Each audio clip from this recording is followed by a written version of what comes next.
Good afternoon, everyone. Please take your seats as our program is about to begin. Thank you.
Now, to kick off our National Leadership Luncheon in Plenary, please welcome to the NALEO stage the Honorable Alejandra Sotelo Solis, member of the University of California Regents Selection Advisory Committee and NALEO Educational Fund Chair.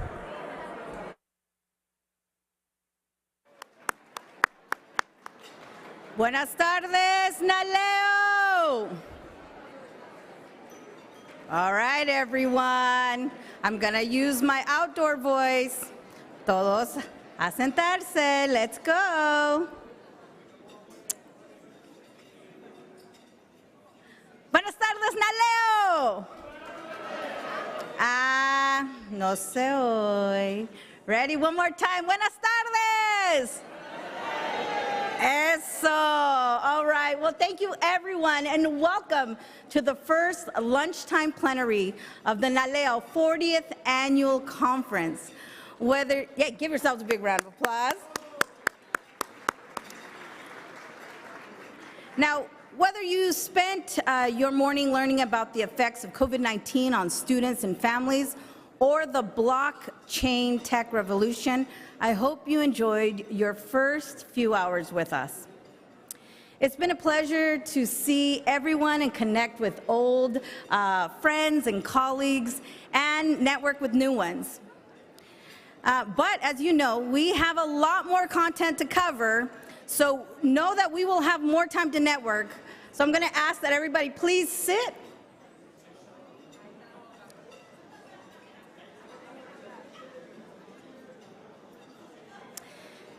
And right now, I am delighted to invite to the stage one of Congress's most distinguished members, the representative for California's 44th District, the chair of the Congressional Hispanic Caucus, and NALEO board member, the Honorable Nanette Barragan.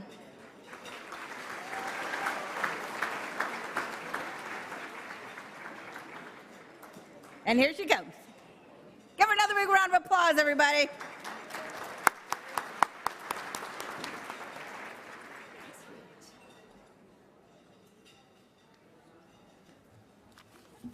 Well, good afternoon. Thank you, Board Member Sotelo Solis, for that introduction and the kind words. I understand you're a fellow Californian.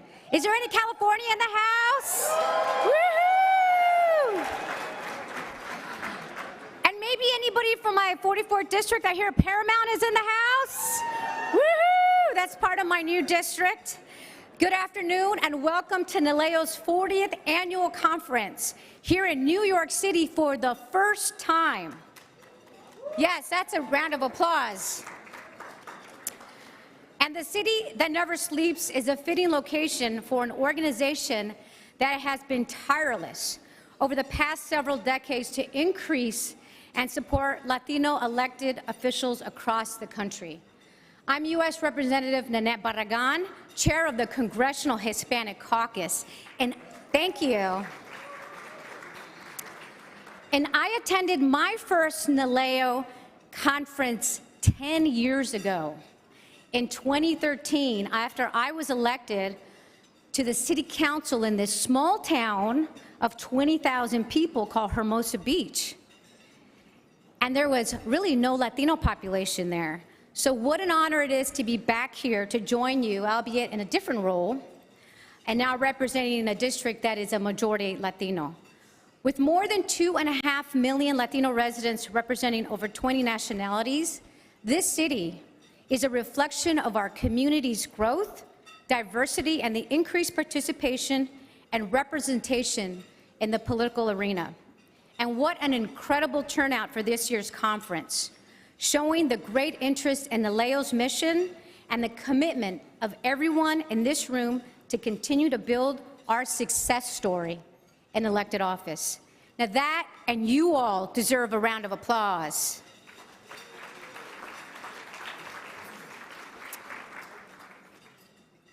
Now, as chair of the 42-member-strong Congressional Hispanic Caucus, by the way, the largest Congressional Hispanic Caucus in history,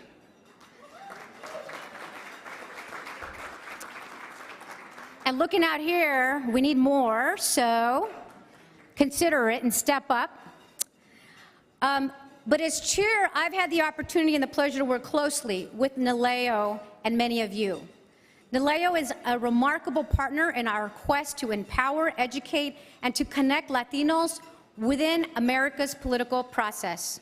Now, Arturo, NALEO's executive director, reached out early to work together and to offer assistance to the Hispanic Caucus in our work in Congress.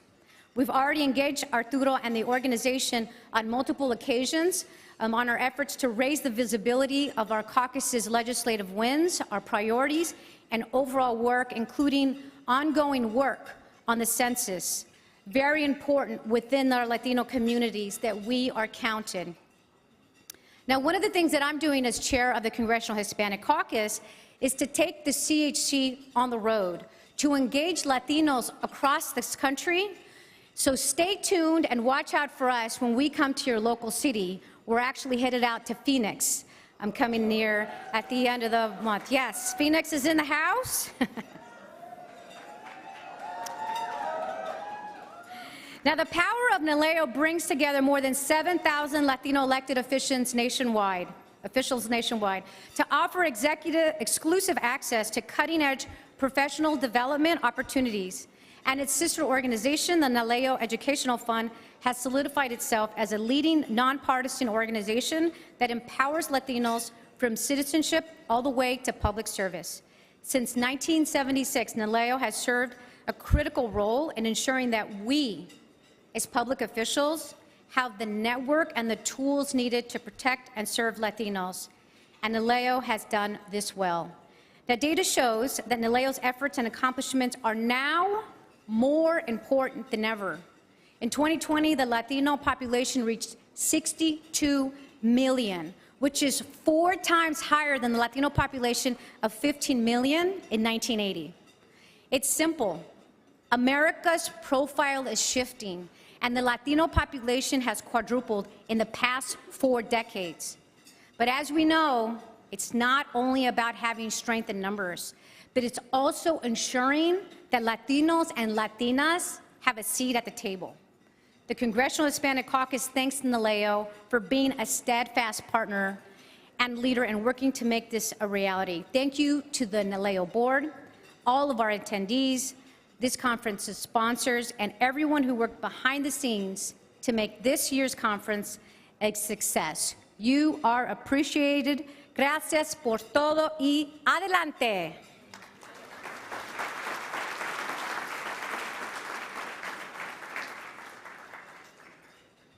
Thank you, Representative Barragan. I can hear you're all enjoying your lunch. Yes? As you can all imagine, putting on an event like this, a sold-out conference, hosting more than 1,000 attendees right here in New York City. Yes, give it up, 1,000. That's kind of like one carne asada, but you know, that's all of us showing up here in New York. It requires a lot of resources, to say the least. And this is one of the reasons, and many reasons, we are so grateful to our sponsors who help make this event a reality. Please join me in first thanking our presidential sponsor, Comcast, NBC Universal, Telemundo, and our senatorial sponsor, Toyota Motor North America.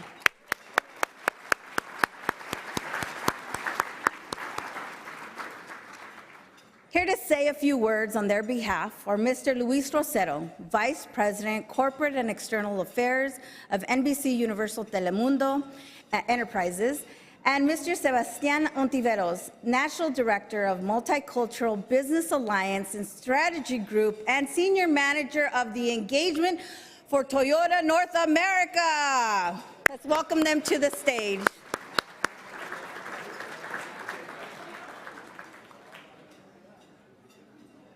I'm gonna give you a hug too. Thank you very much. Good afternoon, everyone. Nice to be here. It's an honor to be here today as we come together to celebrate this momentous milestone, NALEO's 40th annual conference, held for the first time in the heart of New York City, my beloved hometown. So let's give it up. Thank you, NALEO, for being here. You've heard this over and over again, but this sold-out conference is really a testament to the importance of the Latino community in the United States. It's a testament to the power of our collective voice. As the fastest growing network in the country, regardless of language, Telemundo recognizes and celebrates the tremendous potential of our vibrant, diverse, and resilient community. I would like to share a brief video that demonstrates the impact we have when we work together. Please.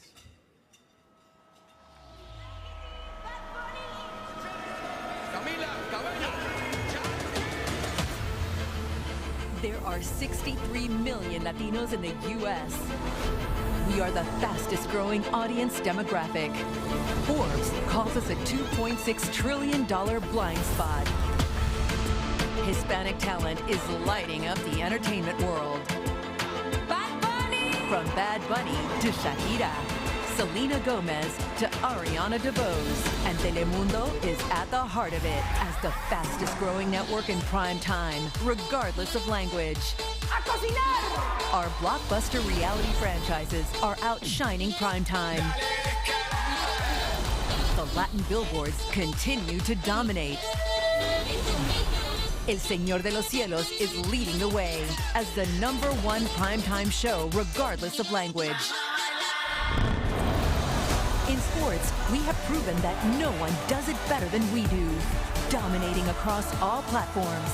The World Cup shattered viewership records for the most watched days in network history, ranked as the #1 live event franchise in the history of Peacock, and was the most streamed World Cup match in U.S. media history.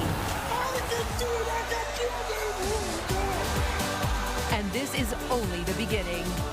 Come with us for the unparalleled passion as the new home of Team USA and the Women's World Cup. This is our moment. The cultural landscape is evolving. Our talent and our audience are leading the way. Come with us as we light up the future together. Thank you. Well, as you can tell, we are passionate about enabling the success of our community. This is why Telemundo is so proud to serve as NALEO's official Spanish language media partner for 6 years in a row. I would like to extend my sincere appreciation to Arturo Vargas, President Navarro, and the entire NALEO staff who worked so hard to bring us all here together. The conversations taking place at this conference are crucial in addressing some of the toughest social challenges we are facing today. Together, we can inspire Latinos to move forward and upward with pride and confidence. Thank you, Chair Solis, and my fellow NALEO Educational Fund board members. Your dedication to the advancement of this organization is admirable. I would also like to thank each and every person in this room. As leaders, your support of NALEO and tireless devotion has opened a brighter path for future generations, a future of hope, as Latinos continue to thrive and reshape our nation's landscape. We all know the power of our community, and as we approach the upcoming elections, NBC Universal News Group and Noticias Telemundo are ready to inform the public on the electoral process. Together with NALEO, we will ensure that our voices are heard. Again, congratulations, NALEO, on 40 years of empowering Latinos. Comcast NBC Universal Telemundo Enterprises is proud to be part of that journey, and we look forward to many more years to come. Thank you.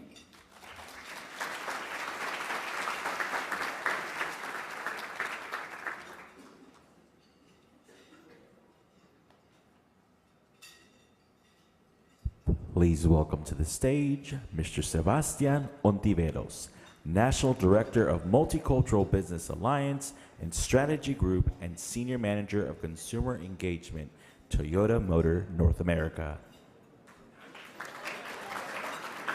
It's a really long title, I know. But buenas tardes, good afternoon. Let's give another round of applause to Luis Rosero and the good folks at Comcast. Just as a point of personal privilege, it's a real honor for me to share the stage with a friend and mentor, Luis Rosero. So one more round of applause for him. All right. On behalf of Toyota, it's an honor for me to be here today, especially in this city that has welcomed immigrants for centuries from around the world and continues to do so today. I'd like to take a moment as well to recognize the NALEO staff, the CEO, Arturo Vargas, and the chairwoman, Sotelo Solis.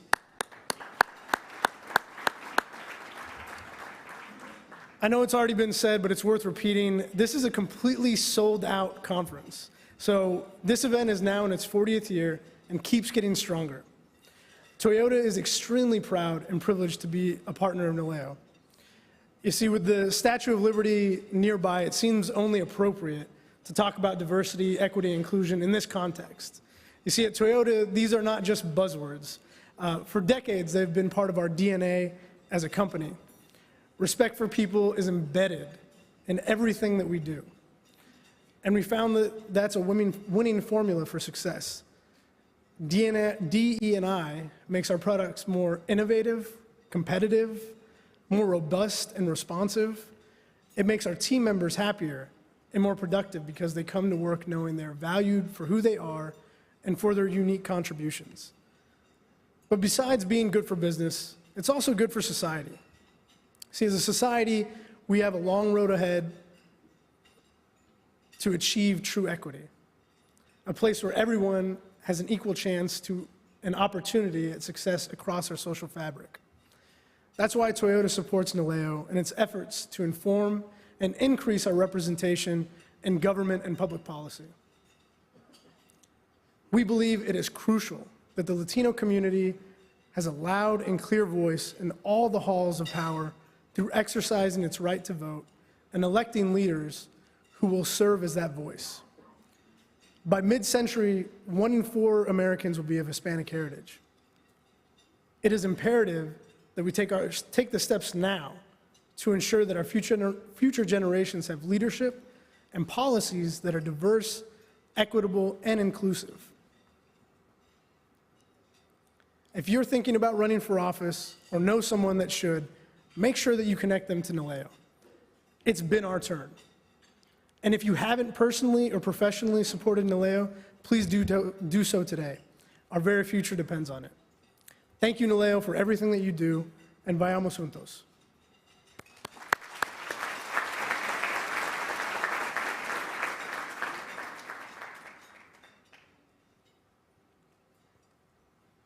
All right, thank you again to two of our biggest supporters, Comcast Universal, Telemundo, and Toyota Motor North America. Now, with Congress back in session this week, New York Senators Chuck Schumer and Kirsten Gillibrand and Congressman Ritchie Torres are not able to join us this afternoon. However, each has sent a welcoming message to you, the NALEO 40th Annual Conference attendees. Let's take a look. Hola NALEO, this is Senator Chuck Schumer, and it's my honor to welcome you to New York City for your 40th Annual Conference. It's fitting that NALEO chose New York City for this year's conference because the Latino pride in New York is so strong. Generations of Latinos have helped shape New York for the better, powering our economy, enriching our culture. More than that, though, the Latino community is making its voice heard in New York and across the country. New York is blessed with a wealth of Latino political representation, who I'm proud to work with every day to uplift the Latino community. And as leaders from the community, you are all a clarion voice for progress on many important issues: education and voting rights, immigration, healthcare, workforce development, and so much more. And no one knows better than the people in this room how much diversity of representation matters when debating these issues. It matters at every level: school boards, state legislatures, the United States Congress, and the federal bench. Under my leadership, I am so proud that the United States Senate has confirmed 27 Latinos to the federal bench, and over half of them women. It set a record. So I will keep doing my part to support the Latino community and engage with Latino officials, and I know you will keep doing yours. I hope you have a great and productive conference and enjoy everything our dear and great city of New York has to offer. Hi, I'm Senator Kirsten Gillibrand, and I'm delighted to welcome you to New York. I hope that you enjoy this 40th annual conference. The Latino community plays such an important role in our city, in our state, and in our country. Thank you for convening and networking and sharing stories and lifting each other up. Your contributions are vital and essential to our great state. God bless you and have a great conference. Hello, I'm United States Representative Ritchie Torres, proudly serving the 15th Congressional District of New York in the Bronx. It's an honor to join you virtually for the 40th annual gathering of the National Association of Latino Elected and Appointed Officials, NALEO. This is an opportunity to celebrate the singular contributions and achievements of the Latino community to our great nation. America as we know it could not survive and thrive without us. Since 2001, we've seen a 75% rise in the number of Latinos elected to public office. We should celebrate that, but we still represent fewer than 2% of all elected officials nationwide, at a time when we're roughly 18% of the US population. So despite all the progress that we've made, that glaring disparity in representation should serve as a call to action to expand our ranks and build our power.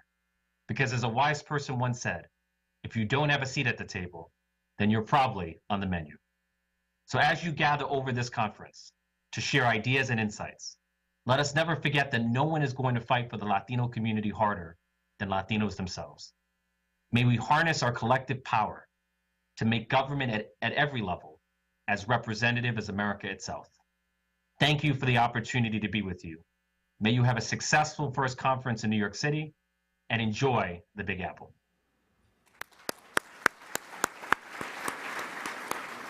Thank you to Senator Schumer, Gillibrand, and Congressman Torres. Thank you again for the warm messages. Before we go on to our next bit of information, I'd like to take a point of personal privilege to recognize the hotel staff who is doing an amazing job serving us lunch, breakfast, to our AV crew, both in front of the camera and behind the camera, and then to our amazing NALEO staff and team members. Raise your hand to be recognized. Erica, Jose. Back here. All right. Okay, so now, before we all enjoy our meal, which most of you have, I would like to highlight the Naleo Service Project booth, which is located one floor above us on the 7th floor. After lunch, I hope you will find a moment to help pack a health and hygiene kit for this year's beneficiary, which is VIP, Violence Intervention Program, which helps Latina victims of domestic and sexual violence across New York to safety. Thank you, everyone, and buen provecho. Please enjoy the rest of your lunch, and let's eat.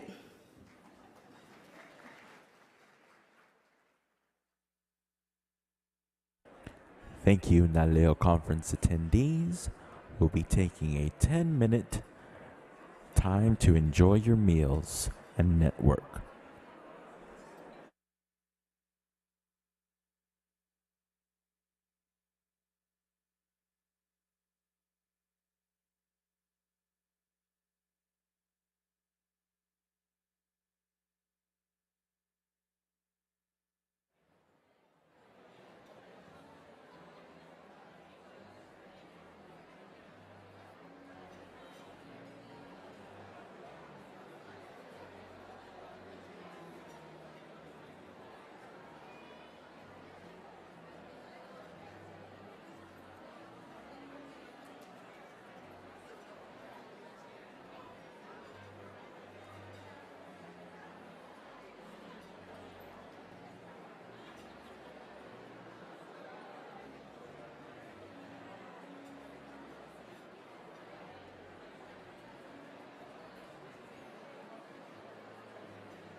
Good afternoon. Please take your seats as our program is about to resume.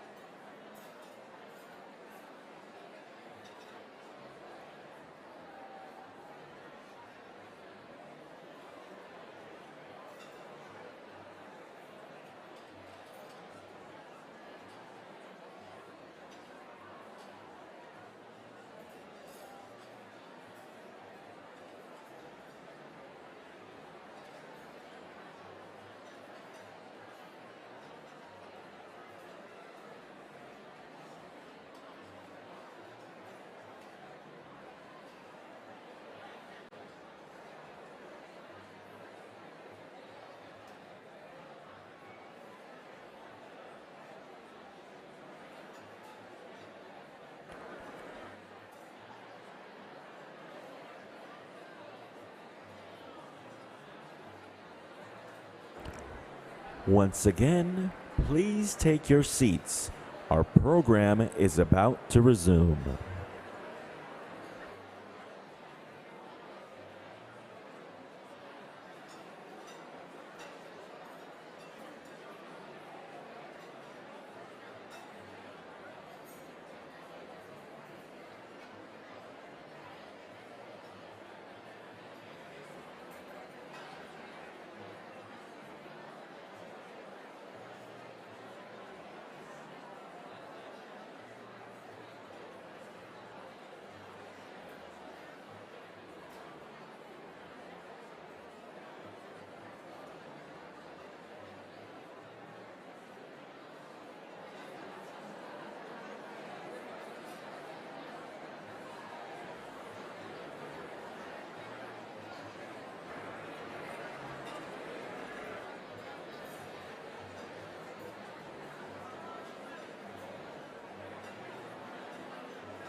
Welcome back, and thank you. Now, please welcome back to the stage the Honorable Alejandra Sotelo Solis, member of the University of California Regents Selection Advisory Committee and Naleo Educational Fund Chair. All right, hello everyone. Ya que comieron? Are you ready? Now, all right, if you can hear me, clap once. If you can hear me, clap twice. And if you can hear me, do it 3 times. Eso, all right. Now, we've talked a lot about how excited we are to be hosting the NALEO 40th Annual Conference here in New York City for the first time. Our next discussion will highlight one of the big reasons why, which is New York has a significant and highly diverse Latino community representing more than 20 nationalities. A ver, let me see who's paying attention. How many nationalities? All right. Thank you, State Farm. Our panelists will discuss the waves of Latino migration to the city and how Latinos have contributed to the rich tapestry of New York City's boroughs, politics, economy, and culture. Everyone, please join me in welcoming our moderator for this discussion, Ms. Monica Gil, Executive Vice President and Chief Administrative and Marketing Officer for NBC Universal Telemundo Enterprises and a lifetime friend of our organization.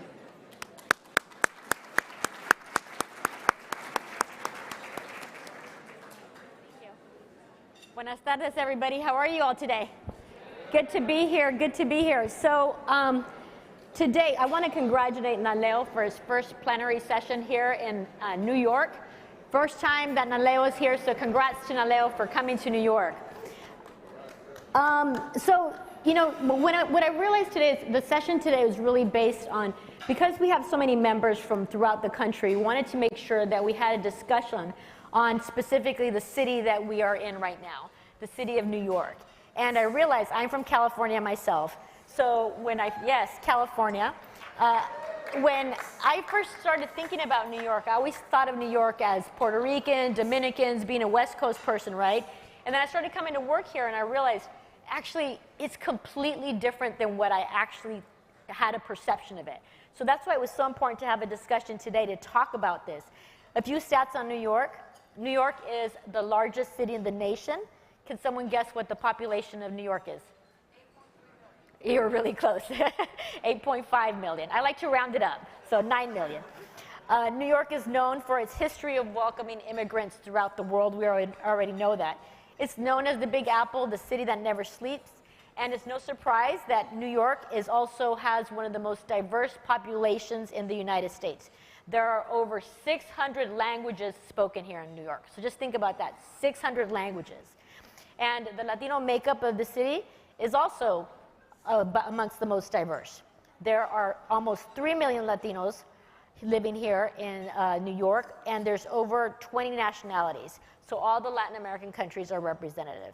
So to help us dive into this conversation a little bit more, we want to talk about the migration, we want to talk about the immigrants from the Caribbean to Latin America, and how these communities have truly shaped the tapestry of New York and truly the country, if you really think about the influence that New York has.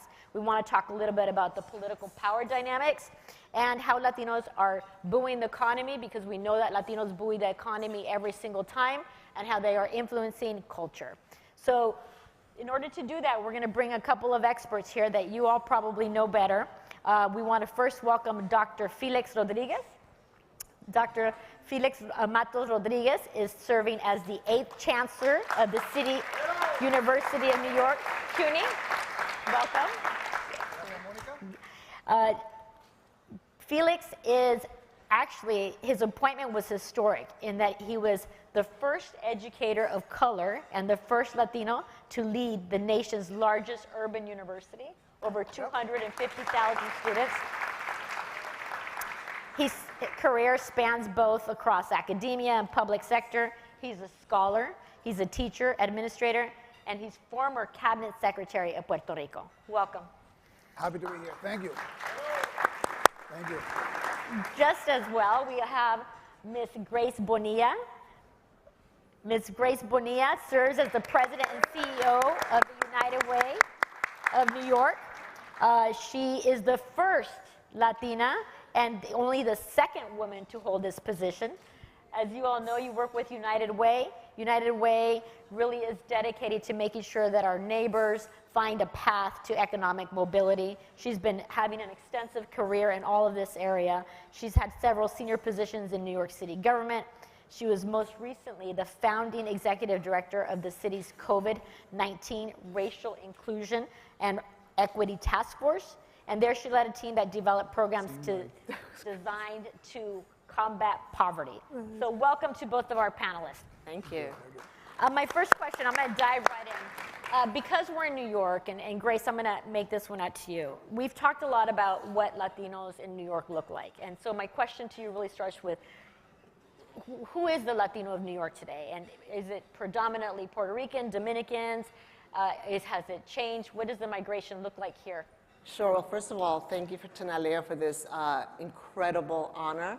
I'm about to have my 1-year anniversary at United Way, and I cannot imagine a better way than to close off that first year.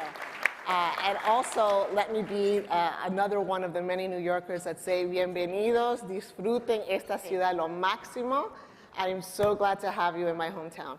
And Monica, thank you for the question. The reality is that when we look at the current state of Latino affairs in the city of New York, the largest Latino population is the Dominican community. That said, we have about, like you said, about 20 different nationalities represented in the city of New York. And with the current migrant crisis, what we've seen, and even before in the last 10 years, has been an increase of Guatemaltecos and Venezolanos that have come to the city of New York to really shape the tapestry of the city.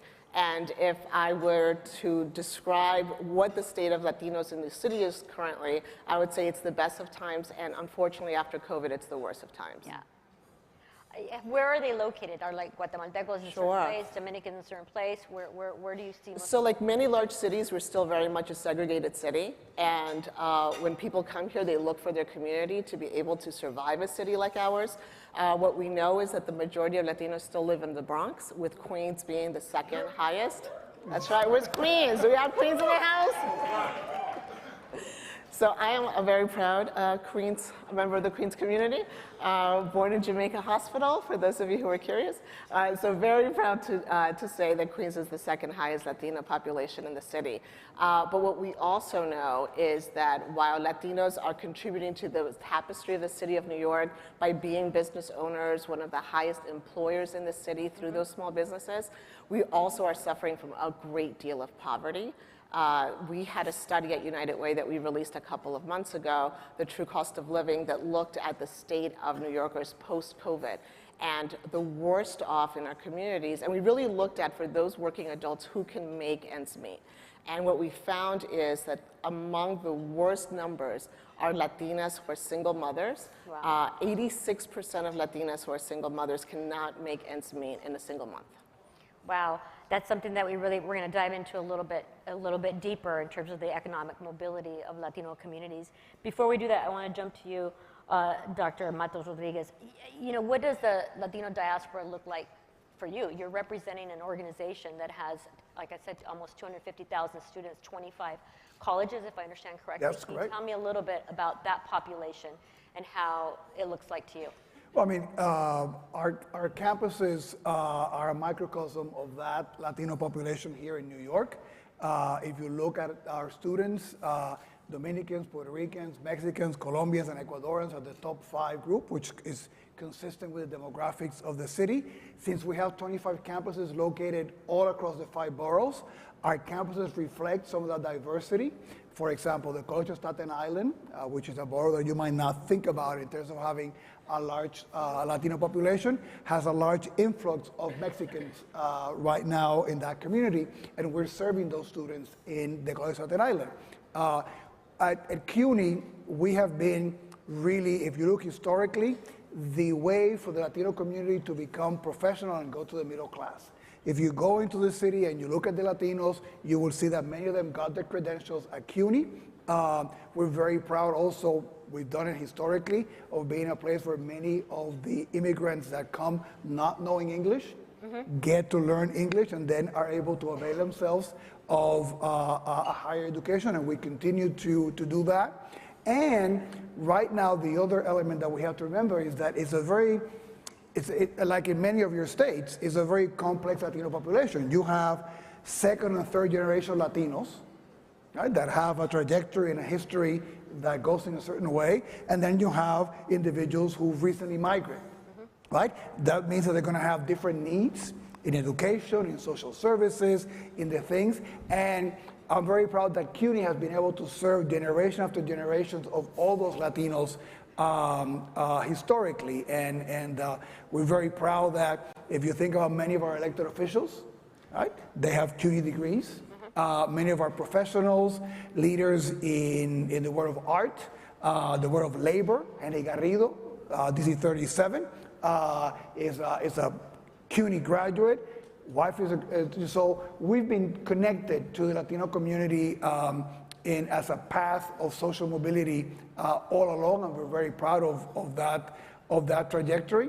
And also, if you think about research and some of those things, we're very, very proud that we have the only research center dedicated to the experience of Puerto Ricans at Hunter College, the Centro.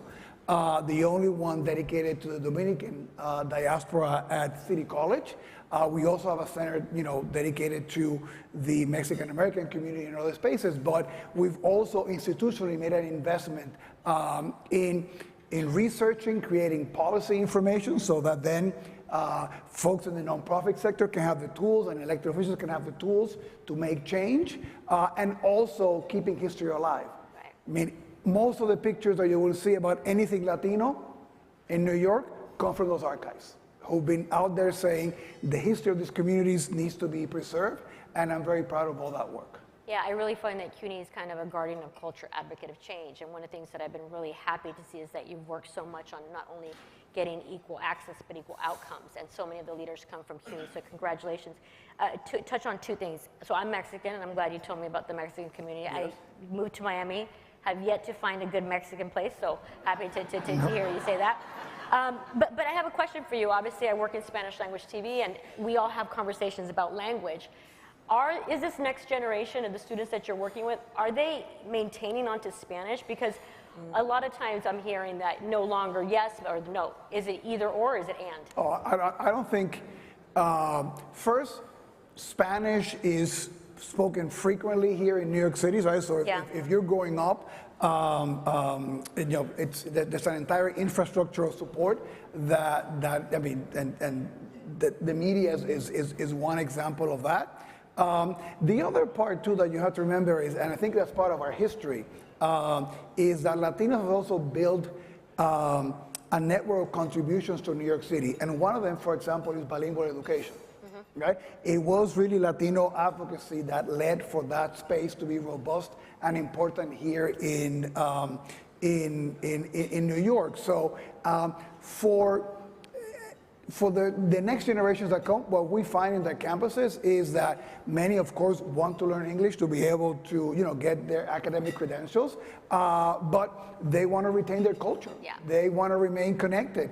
And with travel and communications and all that being easier now than was for generations before, that is something that they do. And luckily for us too, although we have work to do still to have a faculty and staff that totally mirrors the students that we serve.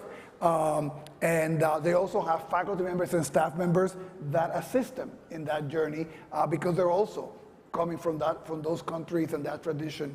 So I don't think there's an either or scenario, but I do think that as we think about policy, we do need to think about different generations of Latinos to be able to meet them where they are. Yeah, no, thank you for saying that. I think, this conversation around language becomes really important, and it really kind of leads to the next question of why I'm asking it.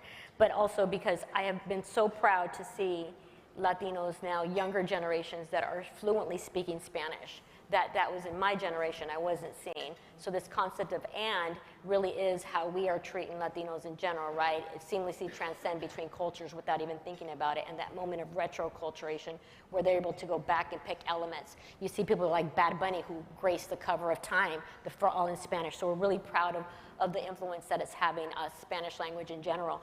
And the next question really comes to both. So we've often heard, and a lot of us from the West Coast and Southeast and across Southwest, we've heard that there's tensions between Latino populations, and that Latino populations often, there's a perceived tension between different Latino groups. What I have found is that sometimes we hear that there's tensions, and what happens is it's a way for people to dismiss the Latino audience, saying, oh, they're too complex to invest in. So the question for you is, can we perhaps provide some clarity about how we keep Latinos unified in New York, and really how do we dismiss that, or how do we get rid of that misconception that there's tensions that are not worthy of investing, and especially how do we hold our elected officials accountable with that? Well, I think it's an and, both and. Are there tensions? I think that as a matter of survival, you're going to look for those of your same nationality when you first arrive. And I think the current migrant crisis proves that. What we found was with the number of Venezuelans that were coming to New York City, we really could not address their trauma because we didn't have institutions that were serving Venezuelans at the scale that we needed. So from a survival perspective, you're going to look for your own. What I have found as a New Yorker who's Latina, who's a minority within a minority, coming from Ecuadorian parents, is that it was really difficult to find the support that I needed coming up, but I certainly have that support from various Latinas in my community. So it's a both and. I think we're still struggling to find our identity as both New Yorkers and New Yorkers who are from Ecuadorian descent or Puerto Rican or Dominican descent. But the power of our voice is diminished by the fact that we don't have resources that are investing in our community, not because of a lack of unity in our community. And I will add, a couple of thoughts, right? And unfortunately, negative things tend to attract a lot more attention, right? I'm not going to say anything about the media, but in general. It's okay, we can. And those stories. But if you look at the rates of intermarriage between Latino groups, the highest. Yeah. Right? What better indication of being able to get along, right? Right? That you're able to marry between and keep those things going. You look about some of the shared cultural spaces, institutions, and you see a relay of generations of welcoming and opening doors and creating that. So when you look at that, at the spaces of day-to-day life, I think you see a lot more solidarity, a lot more engagement, a lot more learning, and that maybe some of the stories about tensions that might be highlighting a very specific issue would indicate. But for me, as a former nerd, the rates of intermarriage are always a good indicator about intergroup relations. And if you look at the data here in New York, we all love each other a lot.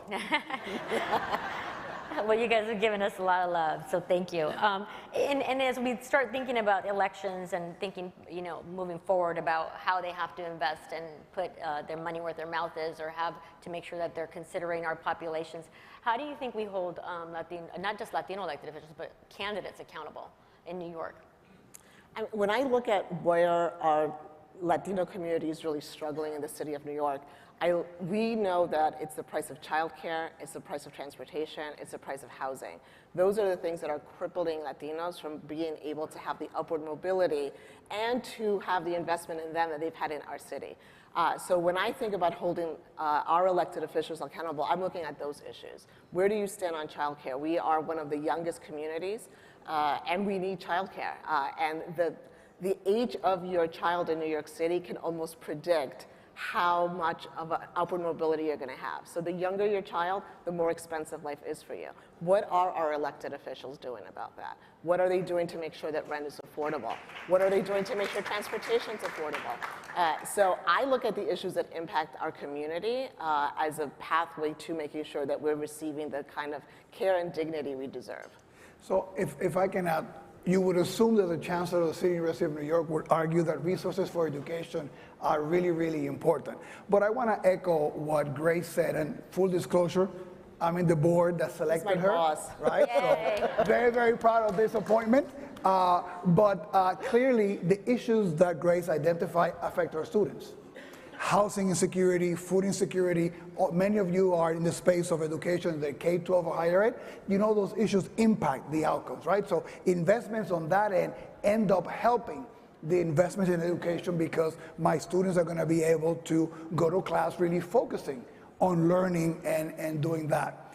That being said, it's another issue which for me is very, very important, and I think that which is the disconnected youth, right? Which are the individuals that are between 16 and 24 that are not in school or working, right? So they're disconnected from the world of school, or they're disconnected from the world of work, right? And that number was always very large for the Latino community, for many of the groups. It was beginning to die down before the pandemic, and the pandemic just blew all those gains moving forward. And I think that is an area where we all need to double down and invest. We're very, very proud of a project that we began called CUNY Reconnect, which funding from the speaker and the mayor, which was bringing back students that had some college but had left to come back. Right, and finish a degree and being able to advance, and and with that complete degree get a better job, be able to pay debt if they had it. So I think that is one area. Totally echo what Grace said, but that investment in those youth that are not connected to either of those spaces is something that we need to have our elected officials, Latino and non-Latino, pay attention to. Yeah, I was really disheartened by when I saw a lot of the facts of just how much COVID affected our communities when it came to education and healthcare, and that's something that we're seeing, and I have faith, and the one thing I found on the data is that irrespective of the challenges, Latinos still continue to be the most optimistic of all the audiences, so it really speaks to our resilience and our willpower as a community, but definitely something we need to continue to look at. Grace, I want to shift to you a little bit, about just the economics. Obviously, this is something that's very dear to you, and you've worked on it. We know that there are 5 million Latino businesses in the United States. They contribute about $800 billion to the American economy. They employ 1 million workers, and the payroll of these Latino businesses is about 100 million in payroll. We know that Latinos continue to be the economic engine and the backbone, and we saw it especially during COVID. So maybe you can tell us a little bit about, you can describe the economic impact that Latinos are having here in the city of New York, and just your thoughts on that. I mean, the economic impact is huge. Those numbers focused on New York City are pretty much trending in the same way. One of the largest employers in small business areas, 46% of Latinos are working in a service industry, so they're definitely contributing to the economy. During the pandemic, when we talk about essential workers, it was the face of Latinos that make up those essential workers. But in studies that we've done since the pandemic, what we know is the rate of deaths in the Latino community have left a lot of kids without that primary caretaker. It's part of what's impacting our chronic absenteeism. When you look at who makes up the public school system in the city of New York, it is the Latino community, and we don't know where some of our kids are, right? They're not showing up to the school system. So while we know that we're climbing into the middle class faster than any other group, we're definitely employers in the city, most of our community is still struggling economically, and that is the part that is really frightening. When we look at the trends in the Black community, the middle-class Black community has chosen to leave New York, right? So we're losing a lot of talent. We cannot afford for that to happen among the middle class of Latinos in the city, because they make up the essence of just the economic engine of the city and the possibility for Latinos that are coming behind them. So the economic security of Latinos is something that definitely concerns me personally, as someone who has worked in the income insecurity space for most of my career. When we look at who's visiting the pantries that United Way is supporting, it's Latinos. It's newly arrived Latinos who are here really to work and to give back to this community and to the communities that they're settling into, and they're just not getting that opportunity to do that. So it's both and. It's, yes, we have incredible opportunity, but in the city of New York, it is so expensive that we are pricing out communities that are really here to contribute, and communities like ours. Yeah, is there any policy that you're working on? You mentioned a little bit about, or any policies that you want to recommend to all the elected officials here? No, absolutely. I mean, when we look at the true cost of living, I have to underscore childcare is huge. The cost of childcare in the city is crippling. And when we look at what most communities who are low income, the thing they give up is food. That is the first thing that they will, because it's the most, it's that part of the budget that you can really fudge around with, and that leads straight to health care and health outcomes for the community. So for us, it's really transportation, housing, and the cost of childcare. Those are issues that we're really focusing on. When I also look at the social services industry, the industry that I'm a part of, it's also Latinos are making of that industry, and the number of frontline staff that are also on food stamps, that are also homeless. I don't mean to be a Debbie Downer about this, but we're at such an urgent period that either wages go up or we control the cost, and that is what I'm hoping our elected officials are listening to and figuring out how to get us there, so that this city can survive, but we're also a microcosm of so many cities around the country. And I mean, on our end too, as an engine of creating that middle class, those professionals, but also we want to create the next generation of business owners in the city. And given the diversity that we have in our students, one of the things, and you would expect that the president or university or a chancellor would talk about sectors like healthcare and tech that are growing and are important, and we're trying very hard to make sure that there is equitable representation and that we have Latino, Latina talent in those spaces coming from CUNY. But one of the things that I've been insisting in our work on workforce is supporting small businesses, because we know that small businesses employ 60, 70% of all New Yorkers, right?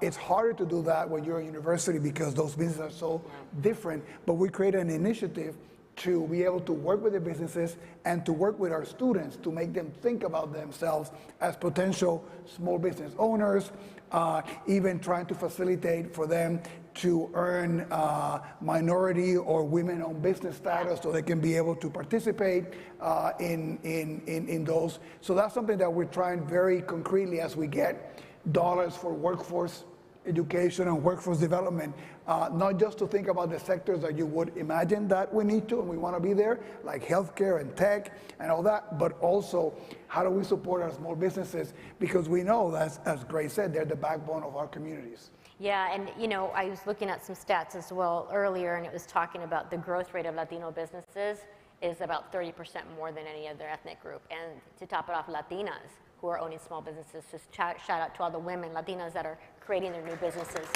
We're very happy to see.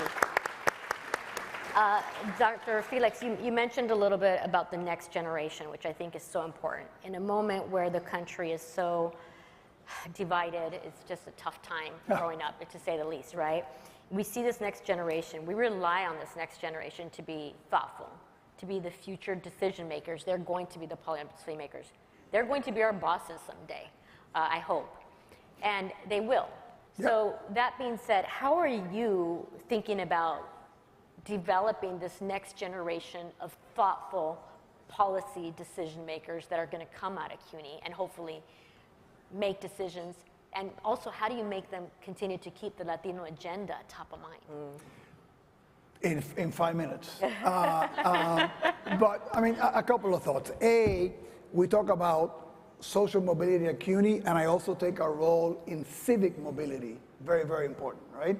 When you think about more than half of our students were not born in New York City, right? We are the space where all those students learn what participating in a New York City democracy is, right? So I take very seriously the role that we have in socializing all New Yorkers about that, the importance of that civic engagement, which we need to be able to thrive. That's one bucket. The second bucket is, and this is something that I've challenged our own system to do better. We're very proud. There's no more diverse system of higher ed, and I know we have some Californianos and Tejanos here, my apologies, right, than CUNY, right? But we have often just praise that diversity without being more intentional about giving tools to people to explore it, right? We assume that Monica, Grace, and Phil are going to sit here and we're different, and because we're sitting around a table or we're going to the same class, we're all going to learn about each other.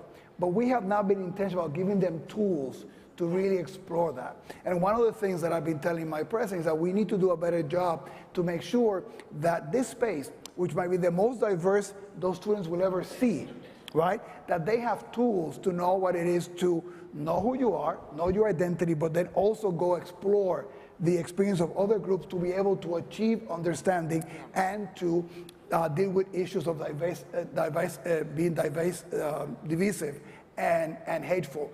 And I think that we need to be smarter about using that great talent in a much more direct way and giving you tools to be able to go around and understand what it is to be, you know, Muslim, Jewish, atheists, you know, all the countries of the world that we have, to give you tools to do that, because that would lead to more understanding and less division. Yeah. Grace, so right now, I don't know, you just hit on something, and we're talking about future thought leaders, right? It also makes me think about the communities that you're serving. And so much of our vitality really depends on having financial freedom. And you work on making sure that the communities, you're combating poverty, that you're helping them reach economic mobility. How do you see the Latino community kind of really striving, and are they understanding the financial implications now? Are you guys kind of giving them, I always wish that I had more financial backing growing up, and it's something that we never teach, even people that were hiring. And I would say, learn about finances, make sure that you start thinking, because it's not just you just don't want to just get by. you want to thrive financially. So I'm just curious your thoughts on that. I mean, through our education work, we're definitely having those conversations and really rethinking about what does the future workforce look like? How are we advocating so that New Yorkers have access to those jobs? And then what do they do when they have that money? So we are definitely having those conversations, whether we're working in our churches, at our pantries, in the school system. And the other space where we also have a pretty large footprint is in the criminal justice space. And the idea that someone can come out of that system without the tools is a recipe for failure. So we're definitely leaning into what does it look like to reintegrate into the community. But I'll have to say for the Latino community and specifically, our community is hungry for this information, and once they have it, they will do something with it, and that's what I have seen time and time again. So when I think about our newest New Yorkers and how they have built their own informal communities, how they're looking for jobs, how they're looking for those apartments, whether legal or not, and they're really just hustling to become part of the fabric of the city, of this country, I have a lot of hope for our community. And I think it behooves the rest of us who have access to all of you to make sure that we're just clearing the way. And the community will find a way to thrive. But I do think that we need to double down on educating the community on what does it mean to invest. I mean, I have 3 boys. I'm having that conversation for the first time, and I'm like, oh boy, there's so much I don't know, right? To be able to set them up for success. So it is a constant conversation. Yeah, I wish I had done that. Go ahead. No, but I mean, it's interesting. I have 2 boys too, and we were having some of those conversations too. But the other part, I think, is that if we do all that investment in more education about financial literacy and all those things too, it should be fairly easy to bring also the business community to help us in doing that, because we know that there's no more loyal customers than Latinos.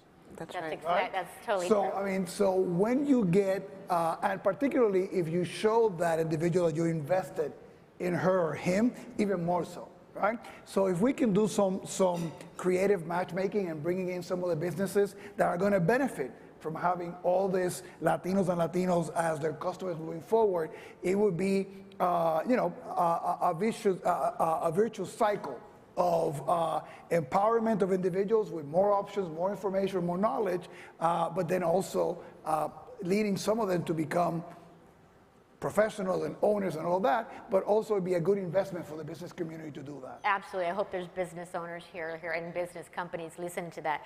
I used to work at Nielsen in my past life, and I used to look at the categories. Of the top 15 CPG categories, Latinos are leading the growth and stemming the declines. So there's a reason to invest in Latinos, because they're going to get their money where their mouth is when they put that in. We're running out of time, but I do want to ask you just just 2 quick thoughts. You know, we talk about New York and truly the influence of New York and what it means. Is there any lessons that other cities should be learning from New York? Should we be mimicking some of the work that New York is doing?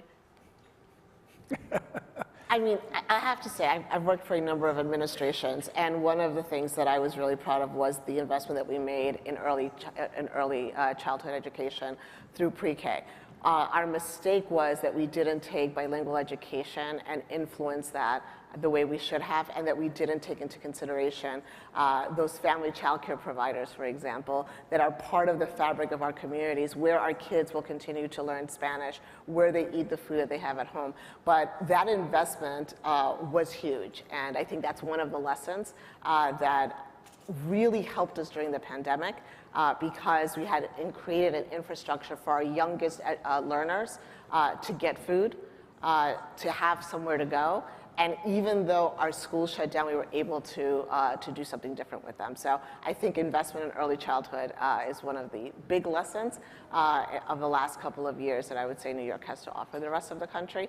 But also, I would say we're challenged by, to the Chancellor's point, we're creating this incredible generation of small business owners, and we are not creating the pathways so that they can get the loans that they need. Yeah. So when you look at who's giving out loans, and for those of you who are in the banking industry, invest in our community. It is a worthy investment. We don't have access to those loans.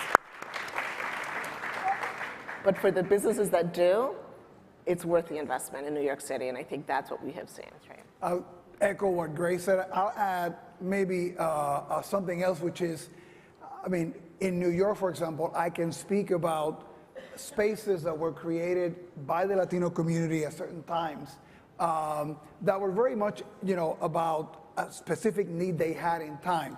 The creation, where I was president, for example, of our community college in the South Bronx, Ostos Community College, was part of a community struggle to say, we need higher ed in one of the most impoverished communities in our state.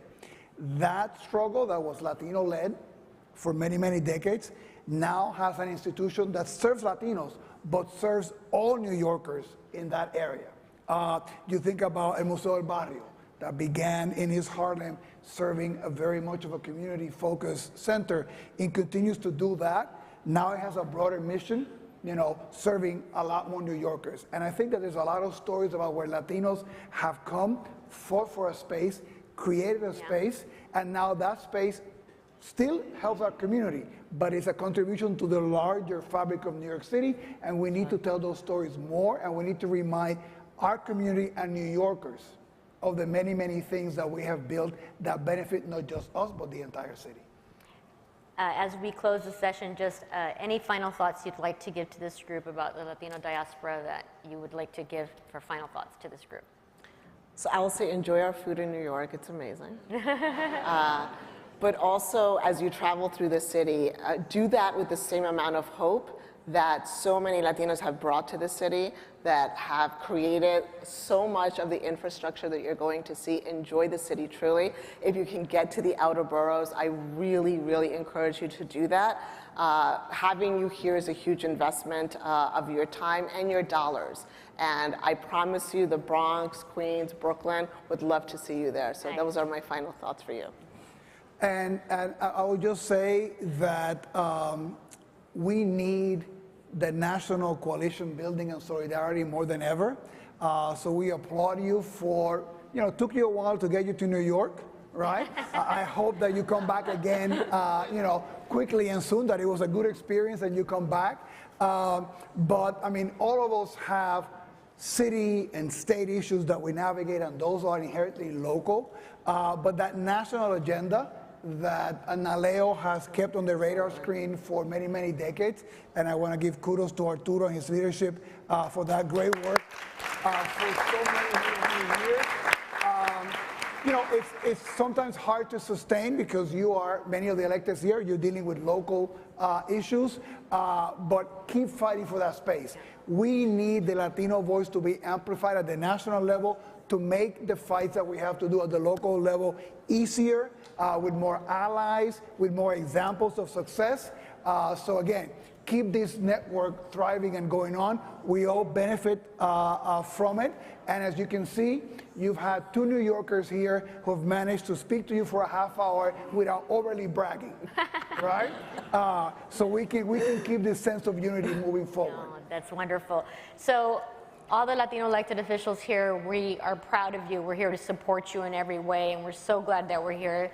Sigan dándole gas. We're so excited for the future and everything that you're doing. So thank you for standing up for our community and making sure that we have a voice at the table.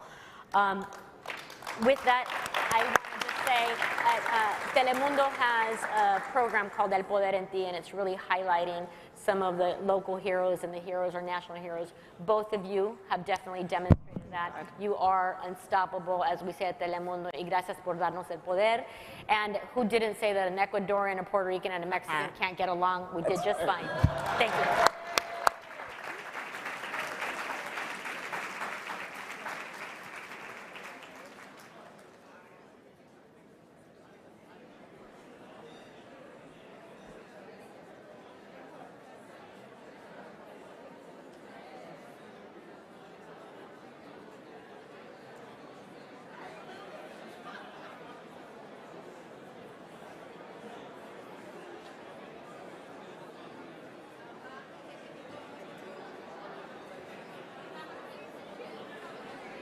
Thank you to our moderator, Ms. Monica Hill, and our panelists, Ms. Grace Bonilla and Dr. Felix Matos Rodriguez. Please welcome back to the stage the Honorable Alejandra Sotelo Solis. All right, before everybody walks out the door, let's give them another big round of applause. To our panelists, thank you again. Before we adjourn, I want to give you a couple reminders. These are very important. Oye, listen, quickly.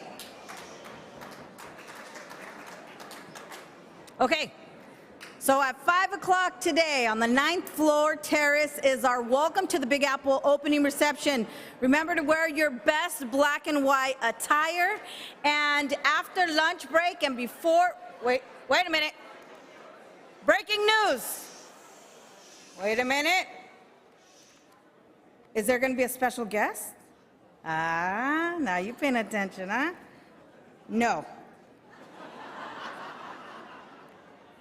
Special announcement.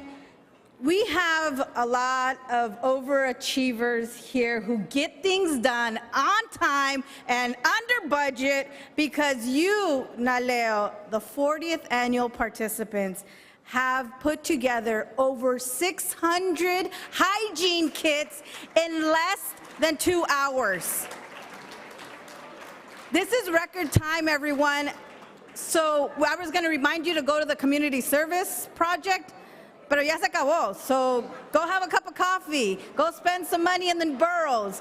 So after lunch, we encourage you to check out the photo booth, learn more about our corporate sponsors, and network. Un fuerte abrazo, and keep enjoying the Naleo 40th Annual Conference.